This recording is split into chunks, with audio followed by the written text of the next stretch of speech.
So today, actually, before the show, Ian and I met over at Casa de Monte Cristo, enjoyed some great conversation, and I smoked the Oscar Valladares Wild Hunter Maduro. That's what I actually reviewed 2 weeks ago on the show. Correct, yes, and I remember it. So I thought, I'll give this a shot. So apparently, this cigar is blended to be perfect for when you go hunting.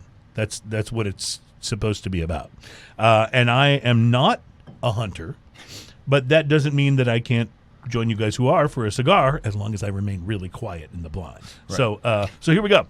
Cigar was a little bit rustic looking, which I thought was perfect for something designed to be, kind of outdoorsy, right? Uh-huh. The wrapper, binder, and filler on the smoke are all Honduran.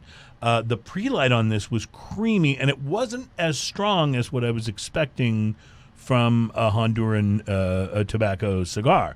I used a straight cut, I lit it up, and then here came the pepper and the spice, and almost immediately, too, like first couple of puffs. There was also a very nice undertone of a sort of a rich soil and an earthiness and a hint of woodiness, maybe like a pine or a cedar wood is what I was getting out of this. I found myself actually really pleasantly surprised, even though I remembered your review. I was still pleasantly surprised by the complexity of the Wild Hunter.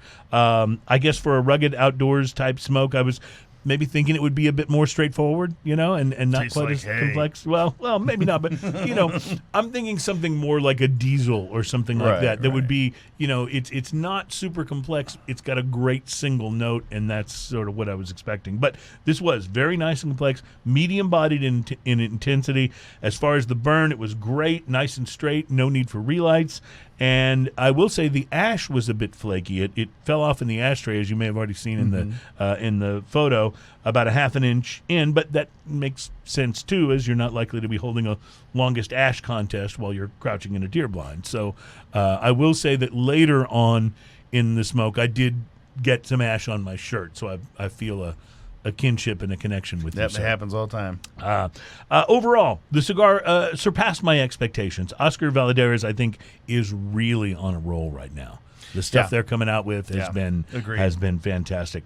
This is a $9 to $10 cigar, maybe just a touch overpriced, but still, I'm still going to give it a solid 5 based on how much I enjoyed it. So when are we going hunting?